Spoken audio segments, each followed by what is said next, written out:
నమస్తే మిత్రులారా, నేటి విద్యా ఉద్యోగ సమాచారానికి స్వాగతం సుస్వాగతం. వివిధ పేపర్లో వచ్చినటువంటి మెయిన్ న్యూస్ అయితే ఈ వీడియోలో తెలుసుకోవడానికి ప్రయత్నం అయితే చేద్దాం. మొదటిసారి వీడియో చూస్తున్నటువంటి ఆస్పిరెంట్స్ ఎవరైతే ఉన్నారో తప్పకుండా తంబు సింబల్ పైన ప్రెస్ చేసి లైక్ చేస్తారని, అదేవిధంగా సబ్స్క్రైబ్ చేసుకుంటారని మనస్ఫూర్తిగా కోరుకుంటున్నాను. చాలామంది చూస్తున్నారు కానీ లైక్ ఇవ్వడం లేదు, తప్పకుండా లైక్ చేయండి.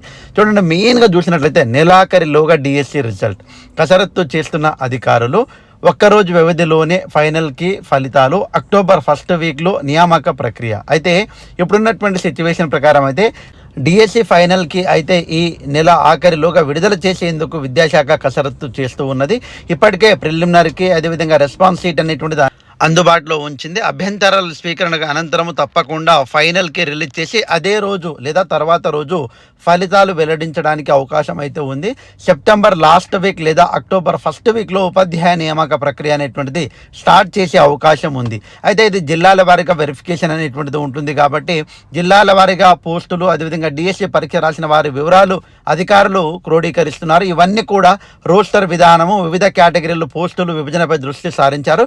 డిఎస్సి పరీక్ష ఆన్లైన్ పద్ధతిలో నిర్వహించినందున ఫలితాలు ఎలాంటి ఇబ్బంది లేకుండా వెల్లడించడానికి అవకాశం అయితే ఉంది. అయితే ఒక్కొక్క జిల్లాలో ఒక్కొక్క పోస్టులో తప్పకుండా ముగ్గురి చొప్పున ఎంపిక చేయడం అనేటువంటి జరుగుతుంది. దాంట్లో రోస్టర్ విధానం అనేటువంటిది పాటించడం జరుగుతుంది. జిల్లాల వారీగా పోస్టులకు సంబంధించినటువంటి డేటా, ఇతర అంశాలన్నీ కూడా రాష్ట్ర విద్యాశాఖ పరిధిలోనే అధికారులు భావిస్తూ ఉన్నారు. ప్రతి టీచర్ పోస్టుకు ముగ్గురిని ఎంపిక చేసి తర్వాత ఎంపిక చేసినటువంటి వాళ్ళను జిల్లా కేంద్రాలకు పంపించాలని నిర్ణయించారు. జిల్లా ఎంపిక కమిటీ అనేటువంటిది ఈ ముగ్గురులో ఒకరిని ఆ పోస్టుకు సెలెక్ట్ చేయడం అనేటువంటిది జరుగుతుంది. కాబట్టి ఈ రకంగా 1:3 అనేటువంటిది మనకైతే ఇప్పుడున్నటువంటి సిచ్యువేషన్ ప్రకారము డిఎస్సికి సెలెక్ట్ చేయడం జరుగుతుంది. అక్కడ వెరిఫికేషన్ చేయడం జరుగుతుంది, సర్టిఫికేట్ వెరిఫికేషన్, ఆ తర్వాత పోస్టింగ్ అనేటువంటిది ఇవ్వడం అనేటువంటిది జరుగుతుంది. కాబట్టి ఇది దాదాపుగా ఇప్పుడున్నటువంటి సిచ్యువేషన్ ప్రకారం అయితే ఈ ప్రక్రియ అంతా పూర్తి కావడానికి దాదాపుగా సెప్టెంబర్లో పూర్తి కావచ్చు, లేకుంటే అక్టోబర్ మొదటి వారంలో తప్పకుండా మనకు పోస్టింగ్ అనేటువంటిది ఇవ్వడానికి అవకాశం అయితే ఉంటుంది. అదే రకంగా ఏటా జాబ్ క్యాలెండర్ ఉంటుంది. TGPSC chairman Mahender Reddy. కాబట్టి ఎవరైతే ఇప్పుడు ప్రిపరేషన్ కావాలనుకున్నటువంటి ఆస్పిరెంట్స్ ఉన్నారు, తప్పకుండా ప్రణాళికబద్ధంగా చదువుదామని అనుకుంటున్నారు, ప్రతి ఏటా జాబ్ క్యాలెండర్ అనేటువంటిది ఉంటుంది. కాబట్టి దానికి అనుకూలంగా మనము పార్ట్ టైమ్గా జాబ్ చేసుకొని చదువుతామా లేకుంటే ఫుల్ టైం చదువుతామా అనేటువంటి నిర్ణయించుకొని తప్పకుండా ప్రతి ఏడాది కూడా మనకు జాబ్ క్యాలెండర్ ఉంటుంది అనేటువంటిది వాళ్ళు చెప్పడం అనేటువంటిది జరిగింది. ఇప్పుడున్నటువంటి సిచ్యువేషన్ ప్రకారం అయితే తప్పకుండా టీజీపీఎస్సీ ఒక ప్రణాళికబద్ధంగా అవన్నీ ఎగ్జామ్స్ కూడా నిర్వహించడం కానీ, నెక్స్ట్ రాబోయేటువంటి ఎగ్జామ్స్ ఏవేవైతే ఉన్నాయో వాటిని ఏర్పాటు చేయడం కావచ్చు, లేకుంటే నెక్స్ట్ వచ్చేటువంటి మనకు ఏదైతే జాబులు నోటిఫికేషన్ రిలీజ్ చేయాలో వాటి యొక్క ఖాళీలు అనేటువంటిది తెంచడం కావచ్చు, ఇవన్నీ కూడా తప్పకుండా టీజీపీఎస్సీ చేయాల్సినటువంటి అవసరం అయితే ఉంది.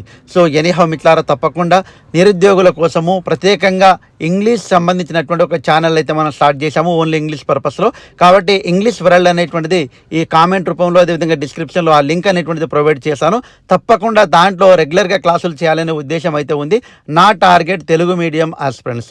ఇంగ్లీష్ అనేటువంటిది టెట్ కావచ్చు, డిఎస్సి కావచ్చు, గ్రూప్ 1, గ్రూప్ 2, గ్రూప్ 3, గ్రూప్ 4కి సంబంధించింది కావచ్చు, లేకుంటే నెక్స్ట్ గురుకుల ఎగ్జామ్స్ కావచ్చు, ఏ కాంపిటేటివ్ ఎగ్జామ్ అయినా సరే తప్పకుండా మనకు జనరల్ ఇంగ్లీష్ అనేటువంటిది కీలకంగా మారుతుంది. కాబట్టి ఆ కీలకంగా మారేటువంటి ఆ జనరల్ ఇంగ్లీష్ వరల్డ్ అనేటువంటి యూట్యూబ్ ఛానల్ లింక్ అనేటువంటిది కామెంట్ రూపంలో తెలియజేస్తాను. దానికి తప్పకుండా సబ్స్క్రైబ్ చేసుకోండి. తప్పకుండా రెగ్యులర్ క్లాసులు చేయడానికి ప్లాన్ అయితే చేద్దాం. సో ఎనీహౌ మిత్రులారా, తప్పకుండా అయితే లైక్ చేసి సబ్స్క్రైబ్ చేసుకుంటే మనస్ఫూర్తిగా కోరుకుంటూ ముగిస్తున్నాను. Jai Hind. Thanks for watching. All the best. Bye. See you.